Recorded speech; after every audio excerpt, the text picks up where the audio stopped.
everybody. This is Robin Ayub from the Localization Fireside Chat, and welcome to another episode. Today we are recording episode number 74, and I have the honor and distinct privilege to be joined by Betty Cohen, very interesting individual. I've known and I've worked with Betty for many years, but recently we've been more engaged in terms of seeing each other, talking to each other a little bit more. And so Betty is the current president of OTTIAQ, and we'll get to know what OTTIAQ is in a minute. I can't wait to hear about Betty's localization story. How did it all start for her? Betty is on, what is it, like 2-3 careers down the road now? Like how many careers you've had already? So you've had a few. Continuing parallel. Excellent.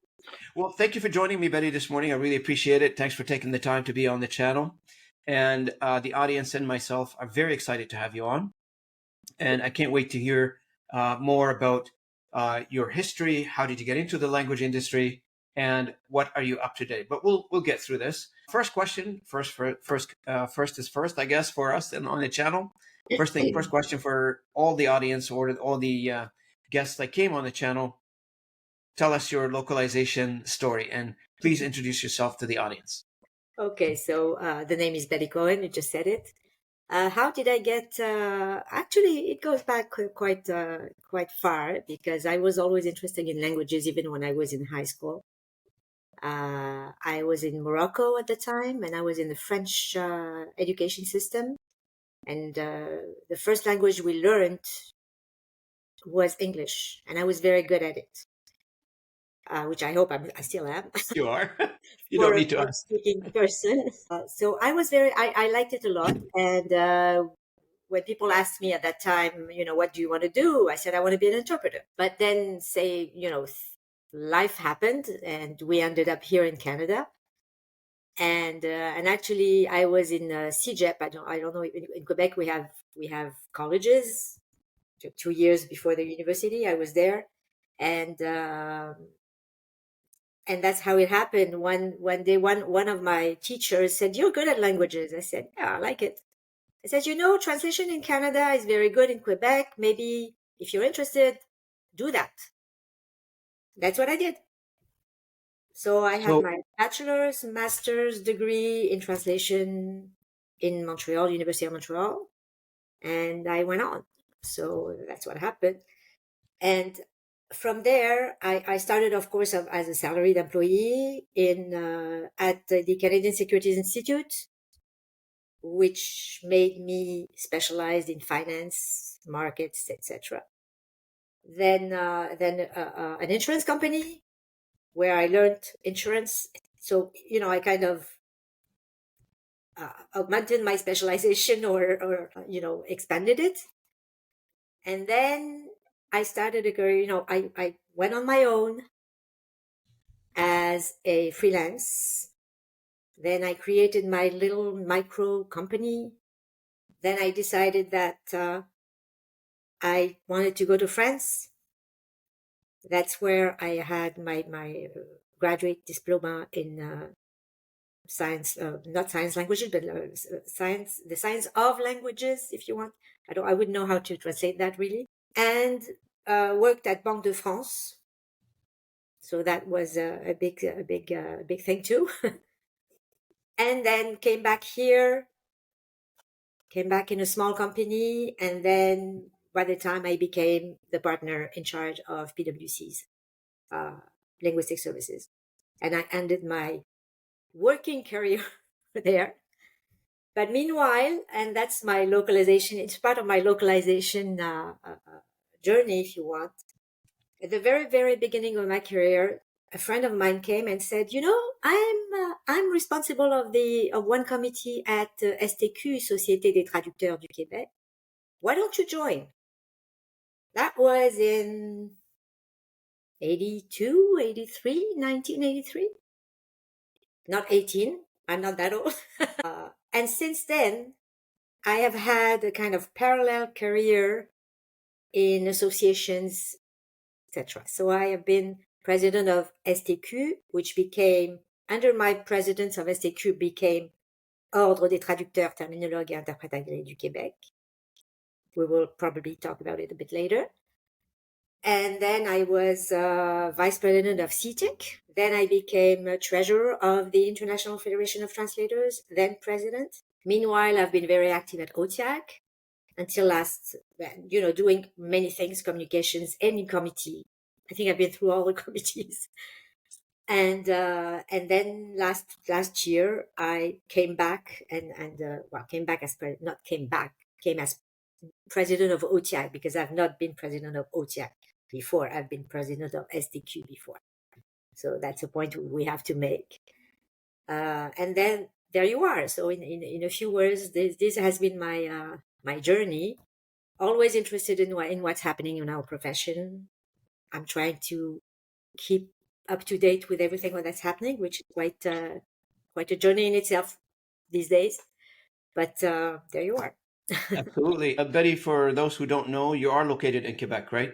And so for those, so now that you've opened the topic on and that's the purpose, I think, for our conversation today, is for people to get to know who OTTIAQ is, get to know you first, but get to know who OTTIAQ is. What is OTTIAQ? What does it do? How does it work? How does it function? What is the responsibilities and obligations, etc.? So tell the individuals who don't know what OTTIAQ is, if you don't mind describing that association, or that ordre, as we say in Quebec. It's not an association, sorry, forgive me for saying that. But what is it? Can you explain it? Okay. The OTTIAQ is one of the 46 orders in Quebec. What you have to know is that in Quebec, there's something unique.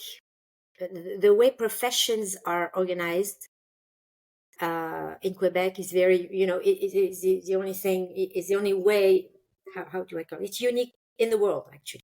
The principle of that, it's called Système Professionnel du Québec. So, Quebec professional system. And it is ruled by a law called the Code des professions du Québec. So all the 46 professional orders are under the same law. Can you give us some examples of other professions? Yes, actually, you have doctors, you have lawyers, you have dentists, and you also have technicians, radiology technicians, for example, nurses. Now, what you have to know is they have two kinds of orders in Quebec. You have orders that they call exercice exclusif. That means exclusive exercise of the profession, meaning these are the lawyers, the doctors, meaning that you cannot be a doctor, you cannot be when I say doctor, of course, medicine doctor. You cannot be a lawyer, you cannot be a doctor, you cannot be a dentist, for example, if you are not a member of the order. Then you have another kind of order, what they call titre réservé, which means it's a reserved title. That's where we are as translators. Interpreters, terminologists in OTTIAQ is Ordre des traducteurs, terminologues, interprètes agréés du Québec. So we kind of unite three professions. This means that you cannot call yourself a certified translator, certified interpreter, certified terminologist if you're not a member of the order. If you're not a member, you can still exercise, you could still work, but you cannot call yourself certified. So it's the title that's reserved. Now, yeah, go ahead. You had a question. I was just going to say, you mentioned earlier, it's very unique because, one of the things that I've, since I've entered the industry 22 years ago, that I heard the struggle around the conversation that was taking place in around all the industry of elevating the translator profession to be equal to other professions. Mm-hmm. And that was happening globally. It seems that Quebec, the province of Quebec, have figured out a way to put the profession at a level where, you mentioned earlier other professions as well, where you have it now in a, by the way, the agency that you mentioned, or the department that you mentioned in the province of Quebec, that's a provincial department. That's not an outside department as well. So I love the idea of a translator being equal to other professions because, let's face it, they did this same amount of study, may not be Exactly. equal study, but the same amount of studies, some of them more. Some of them, they went and enhanced their studies by getting PhDs and a bunch of other things. So they have intellectually have upgraded their skills to that level, Mm-hmm. and they deserve that kind of status, obviously. And as you mentioned earlier, that doesn't preclude, that doesn't, take away the rights for No, some other people. They want to do translation, they can do translation. But if you want to be called certified, you have to be part of the order. That's what I'm hearing. exactly.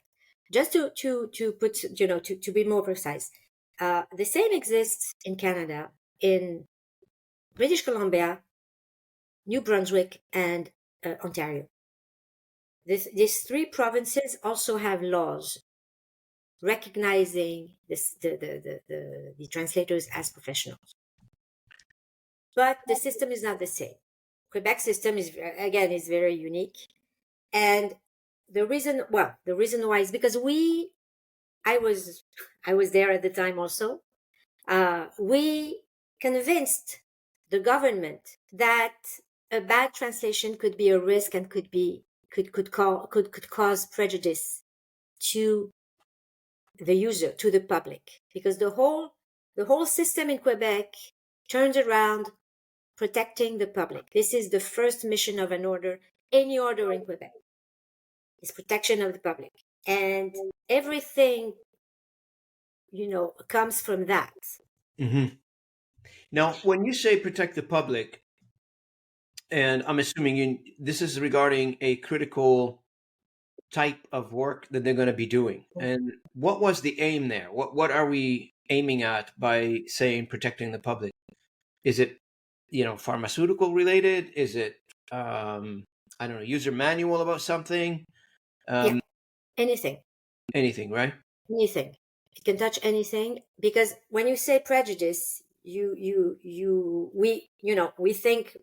think immediately about physical prejudice, of course. But this covers more, the span is larger, because it's physical, it's mental, it's financial, it's reputational. Mm-hmm. So when you think about this and think about what we translate every day, unless it's the memo that has a lifespan of 10 minutes, just to translate a speech, the CEO speech or whatever, it can Mm-hmm. be, a bad translation can be very, very damageable. That's right. That's right. Yeah, That's give where us you an idea, if you don't mind, Betty, on the membership structure at OTIAQ right now. How many members do you have? Are they, how many members are you attracting every year? Is there like a big Mhm. push for membership? Is there no, like, how's the membership work? We are actually working very hard on that, because Quebec has 2,850 members, something like that. I didn't check the last numbers. But when we look at this, the numbers, Statistics Canada numbers, we only have maybe 1/3 of the translators in Quebec. According to the statistics, there are around 8,000 translators in Quebec, but we only have maybe a third of it. And it's, we really would like to have more. So Mm-hmm. we still have the same problems as any translators associations. We have to convince people to come to us. But because being an order entails more, I would say, a bit of rigidity or more rules to follow, some people hesitate to come. But what they forget is that being a member is a signature. Being a member is a sign that you're serious about the profession, that you are there for your clients, and that you do everything you have to do to maintain your competencies, to follow a code of ethics, Mm-hmm. and you are inspected also, because this is what people forget, contrary to an association where you are admitted and then nobody looks at your work anymore, as long as you pay your dues. In Quebec, when you are a member of an order, Yep. you can be called anytime Mm-hmm. by somebody from the order, an inspector, saying, "Hey, this year we are going to come to see you and look at how you work, what you have, etc." It's not a pass or don't pass thing. It's more to advise the member, saying, "Hey, maybe you should get more competencies in such and such domain or such and such part of your work, etc." So it's more about advising the members and helping them keep their competencies up to date. So, but this is what's unique. Okay. Now, there are so many questions in my mind about what you just said. So one question is, can somebody from outside the province of Quebec become a member of the order? Yes. They don't need to be a resident of Quebec, but they can apply and become a member outside the province, right? Yeah.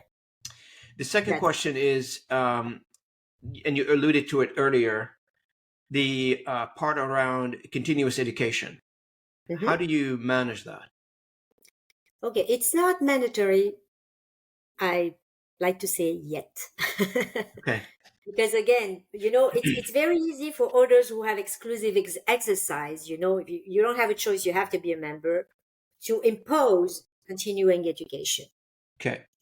When you are a reserve title, you still have to be, to have some attraction. So, the more mandatory things you have, the less you are attractive, right? Yeah.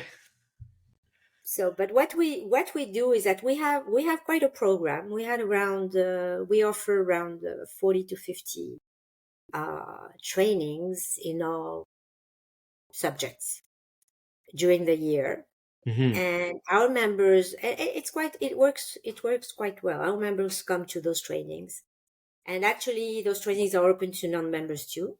Okay. So there's a page on the OTTIAQ's website. It's called Formation. And they can take the training online, Betty, or in class? It's always online. It's always online? Always online. And switching gear a little bit, speaking of education, what is the relationship between OTTIAQ and academia in Canada or in the province of Quebec? We have a good relationship because just a few weeks ago I had a meeting with ASET, the Canadian Association, how do you call it in English? Canadian Associations of Transition School. It's CATS. Okay. And usually they invite us to their annual general meeting to speak about the trainings and all okay, I'm losing my English here. The programs, the university programs. There's also part of under the law in Quebec, any order has to have a committee that maintains relationships with the universities to recognize the program. When we say about recognizing the program, is that to be a member of OTTIAQ, one of the the main stream is university diplomas. Okay. But for the university diploma to be recognized by OTTIAQ, it has to respond to a few criteria, which are based on, of course, the main programs that we have. We're not going to reinvent the wheel. And so once the program is recognized by OTTIAQ, then any young graduate from this university can be a member of OTTIAQ with a certain other conditions, which doesn't mean you cannot be a member of OTTIAQ if you don't have a diploma. We also have this path. Do you have levels for them, Betty? Do you have levels, like in terms of how much they pay per year? Do you have levels for them, or everybody pays the same? No, the first 3 years when you're a young graduate, I shouldn't be saying young because some people go there, but new graduate, freshman.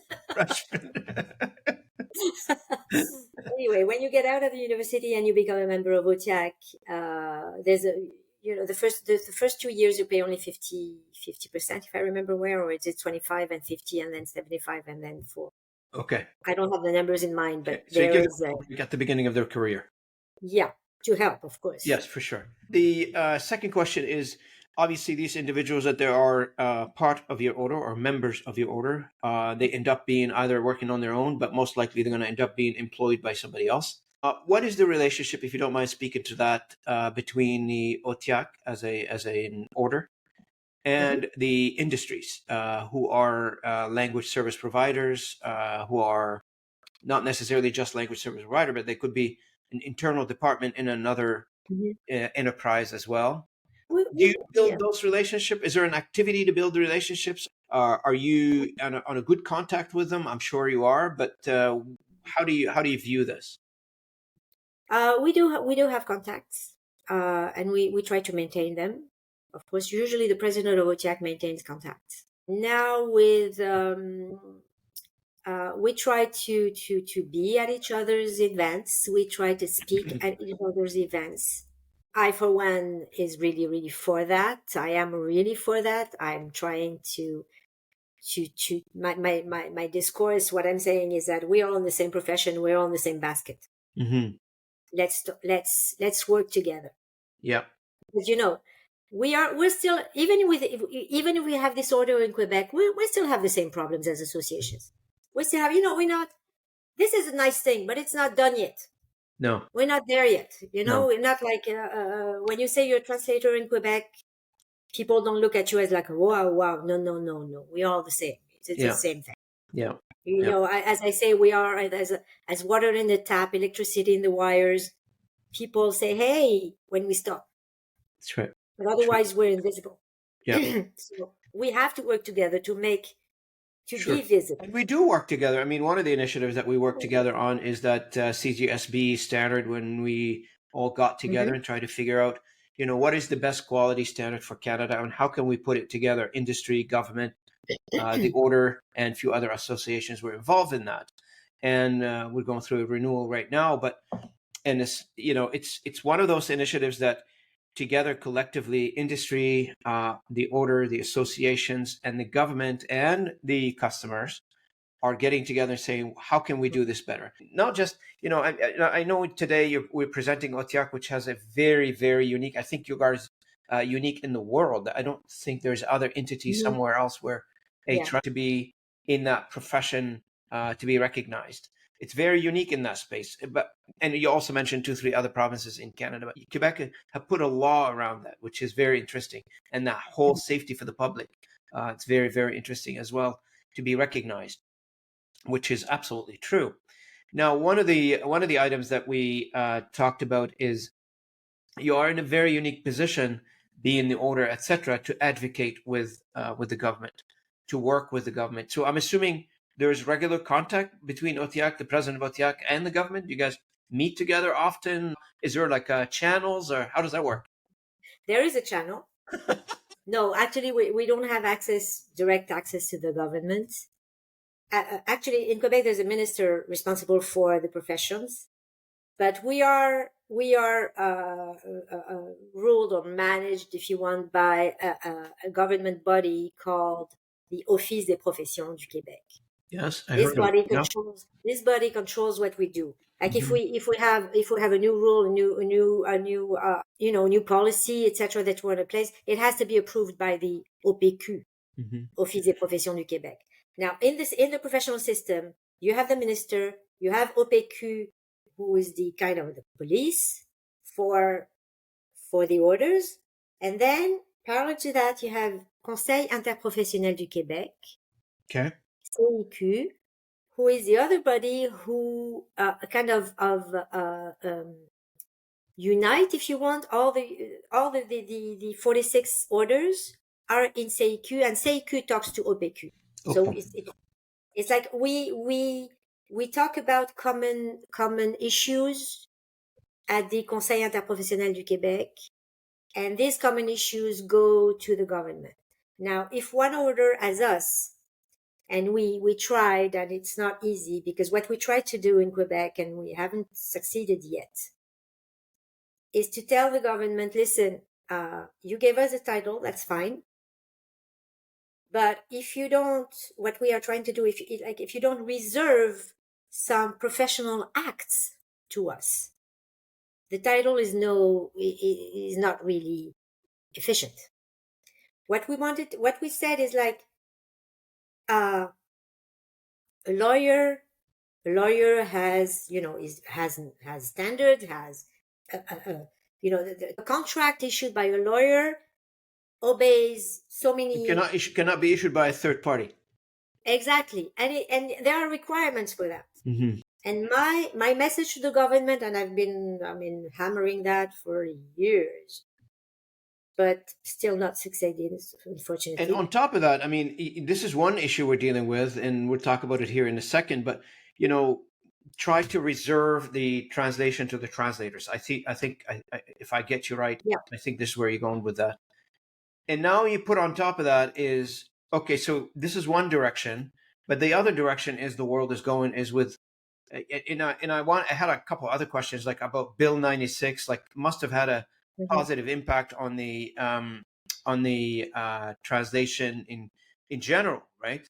Wanted to also ask, what is your opinion on Bill 96 and the impact in Quebec? Have you guys seen any impact or no? Yes, we have. But just to finish on what I was saying about my discourse to the government, I just want to go to to the end of that. It's just what I'm saying to the government is that if the lawyer has to obey so many, has to respect so many requirements when they write their documents, how come as soon as the document is translated, it's not ruled by anything? So Yeah. the logic would be to, if the contract is regulated, then the translation of the contract should also be regulated. That's my thing. So I just wanted that's your argument on that one, and makes sense. To be honest with you, it does make sense. Now, how with all this precision around who's got the authority to deem this translation is official, and I think that's where you're going with this. Exactly. What we would like to say is that this translation is official if it has been at least reviewed, of course not translated maybe, but reviewed by a certified translator. Yes, right. That's what we're trying to do, but it hasn't worked yet. I hope it will one day, but for now we're not there yet. So I want to ask you about Bill 96 a little bit, and I want to check with you to see, does OTTIAQ have any connection with OQLF? Yeah, but they're polite connections, and we have connections, but not really. Mm-hmm. I mean, we talk to each other, and sometimes, this winter, the commissaire à la langue française, but there's organized a conference, so a one-day conference at the U of University of Montreal about French in sciences. How all the research is published in English, and how AI could facilitate, the publications in French. Mm-hmm. And so we were invited to speak at that conference, and we they were a bit disappointed because they thought that it would be like the panacea. I said, no. Well, and I think, they understood that, yes, AI can help and AI can be very, very, very useful, but it still has to be reviewed, revised by a professional. Excellent. Which brings me to Le Devoir, the article that was published, and I sent you a copy on LinkedIn, I guess. I put it up there. Mr. Archibald sent it to me, and I said, oh, wow, this is intriguing, and I had to publish it. So I wanted to ask you about this one because you were quoted in the article. I wrote the article. I'm not quoted. I wrote it. Yeah, yes, indeed. You wrote it. You wrote the whole thing. So what triggered that? What was the genesis? No, it's because we do kind of press review every morning at OTTIAQ to be able to react when something, when we can react on a few issues. And at that point, there was this judge. I don't remember the name. Judge Wagner. Okay. Said, well, he was talking to Mila here. I must say here because it's right there, close to to where I am. But anyway, he talked to the lawyer's order in Quebec about the French, about the whole thing is about translating the judgments of the Supreme Court, and before 1970. There's a whole issue around it because in Quebec they say they should be translated, all of them, because it's in the law. Yeah.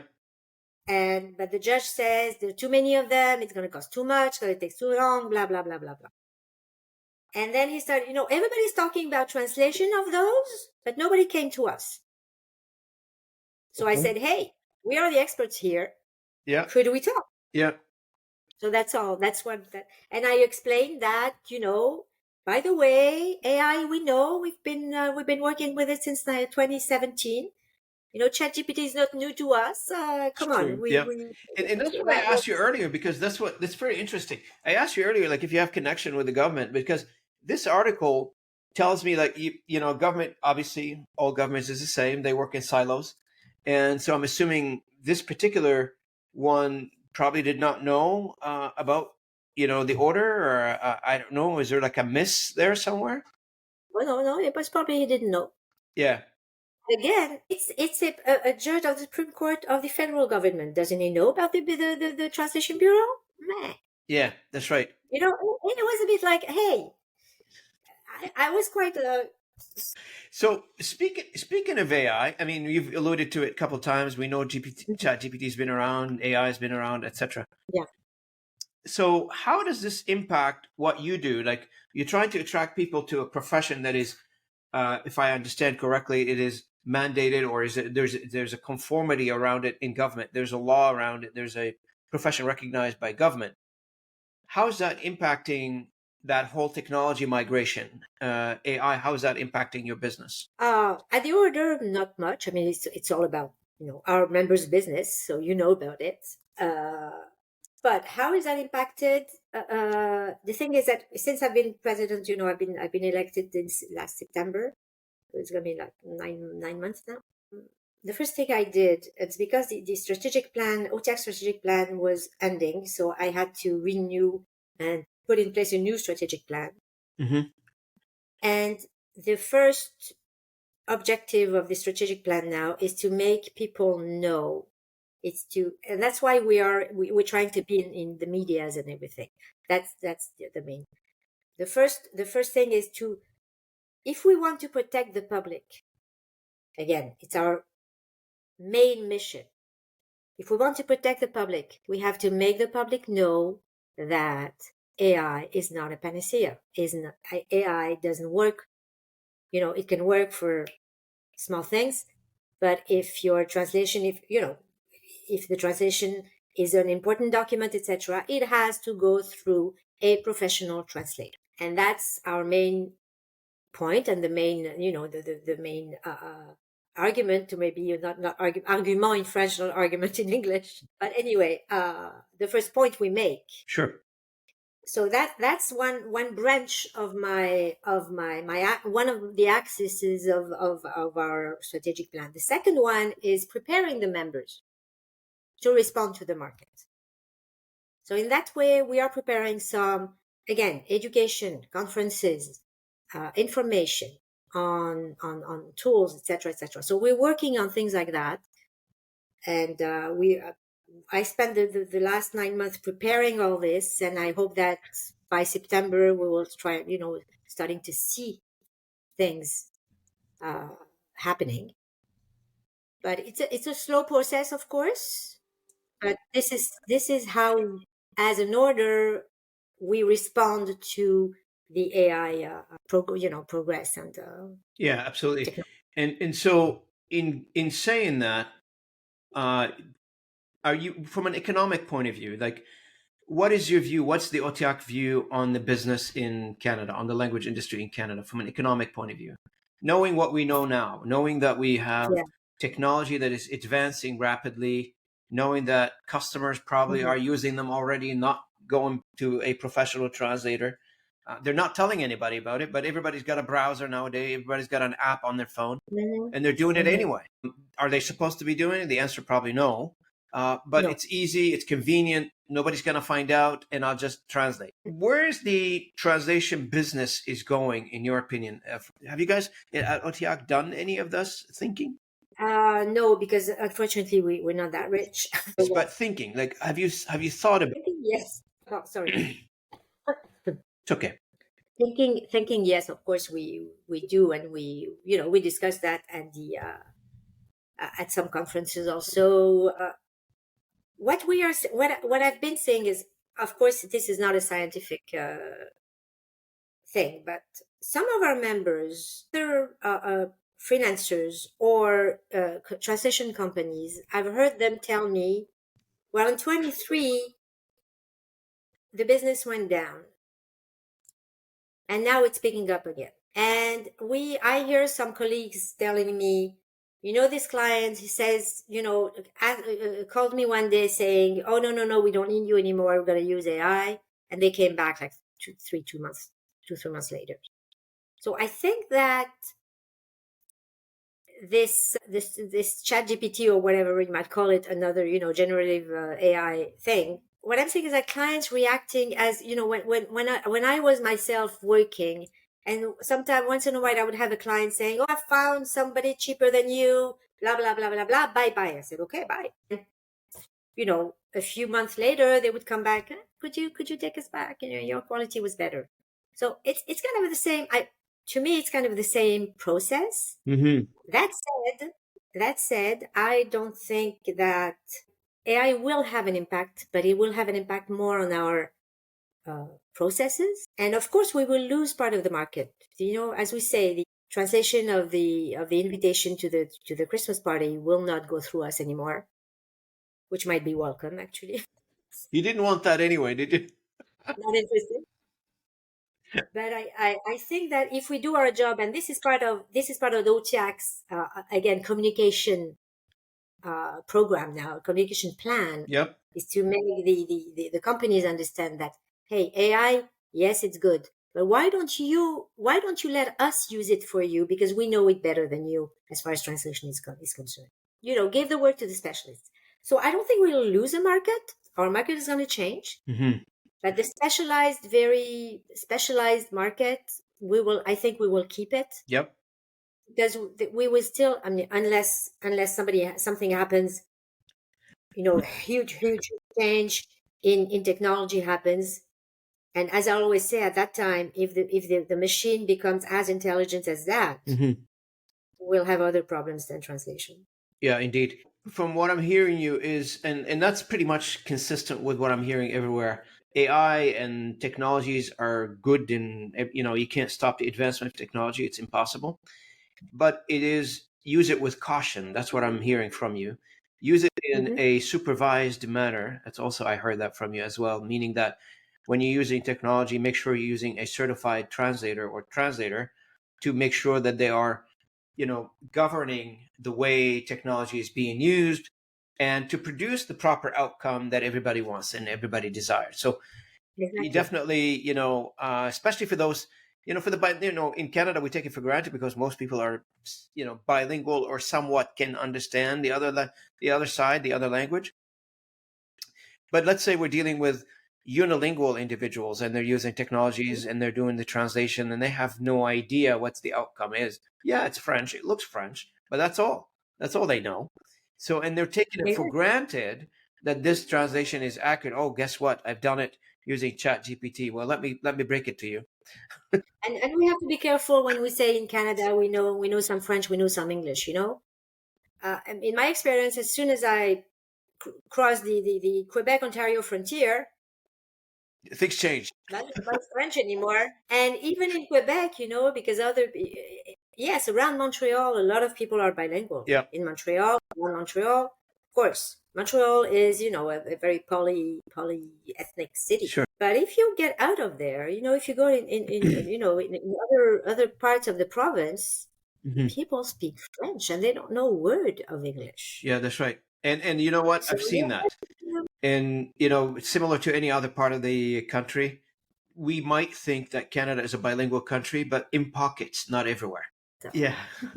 And you're right. Like I go some places like in northern Quebec, Gaspésie, all these places, not a word of English up there. No, it's not and unusual. They don't understand you if you speak English. They don't understand English at all. No. Some of them, I've been, I was quite amazed myself the first time I went. I said, come on, you live in an English ocean. That's right. No, No, that's right.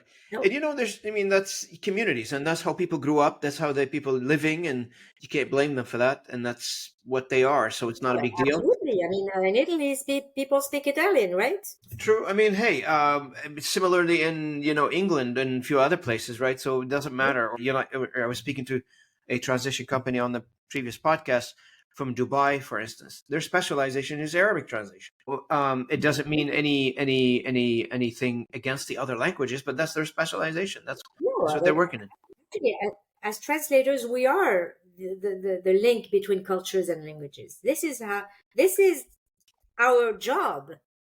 So we are the links. So we have to be open and we have to admit that there's a language here and language there. And it's a good thing for us. I mean, otherwise we would be out of business, right? That's right. This is the business that we're in. We're connecting people together. Betty, Absolutely. what's do you have a conference coming up? I know OTIAQ has conferences. I think. Yeah, OTTIAQ has an annual conference, and the next one is going to be on November 8th. It's going to be announced very soon. It's on November Yeah, I 8th. just in my other job, somebody asked me, and I told them yes, we'll be attending. So about the Yes, conference. and it's gonna be about the value added of the Yeah, professional in and when is analogical that? In AI. November, you said? Yeah, November 8th. It's November one 8th. day. So for It's a the Friday. audience, that's the OTIAC conference happening in Montreal. I'm assuming, right? Or Montreal, right? Yes, On yes. November 8th. And I will by the time I publish this podcast, I will put the information, the links in the description for individuals who are interested in finding out what this is about and perhaps participating as an attendee or as an exhibitor. Betty and her team will be happy to help you out and reach out to them. And with that, I want to bring the conversation.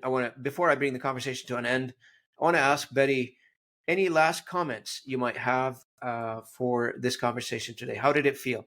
I think you've done podcasts before, right?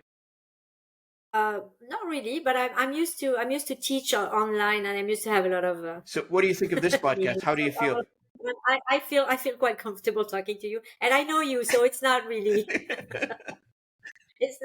very difficult. No, I think it's nice, and I think it's a good thing that we spread the word Correct. Continue and talking. that we use continue talking, spread the word, because when you have podcasts like yours, hopefully it is listened to and looked at by people who are outside of our trade, So, and to help them understand the value mm-hmm. of a professional. And again, in these times of technologies and AI, just to make them understand that you trust an engineer with their own technological tool. You don't use them instead of them. That's right. That's right. Okay, we are in this on the same That's page. right. We are professionals. We know the tools. We know how to use them at best in your best interest. Absolutely. And you know what? We used to use it Not quite a bit. to We used to use it quite a bit. We used to say, I used to tell people, look, God forbid somebody needs to go to court. You don't go and pick the cheapest lawyer to go to court with. Oh, You got to go pick somebody who's good and who can get you out of the trouble that you're in. And similarly in translation, the cheapest not always the best, but now with AI and other technology, we can introduce mixtures of things. You can have all these technologies becoming, as a calculator to an accountant. Really, it's helping us do more with absolutely. less. It's helping us produce what we need to produce. But at the same time, these technologies needs to be governed, needs to be human in the loop, and preferably that human in the loop needs to be certified or needs to know what they're talking about, needs to be educated about Absolutely. the topic that they're Exactly. involved in. Not because you know the language. In a lot of cases, that's what I keep telling the audience. Not because you know the language that makes you a translator. No, not at all. And I'm going to quote my predecessor, Donald Barabe, who always says, we all learn the languages, and we all know how to count. Knowing how to count doesn't make you an accountant. Knowing two languages does not Does not make you a translator. make you a translator, and having two hands does not make you a piano No, player. well done this one. Excellent. Great. I want to thank you, Betty, for joining me today. I really appreciate it. Thank you. And I I wish you appreciate come it. back again. for another interesting conversation. Maybe we'll have you on a panel. I do have these panels once in a while on the call here. And I really appreciate your time today. It's good to see you, Ferris. First, good to talk to you with you. And for the audience, I really appreciate if you can share, like the comment. Thank you for listening in on our podcast. And if you come in on YouTube, thank you for watching. This episode will be launched next week. That's July 8th or July 9th will be online. And I hope everybody will reach out to Betty, get to know. Hopefully today we've educated you a little bit on what the OTTIAQ is and the order in Quebec, the order of the translators in Quebec. And hopefully by today's conversation, we've shed some light on several topics. Obviously, we scratched the surface. We did not really go deep into the topic, but that's a topic for a different hour.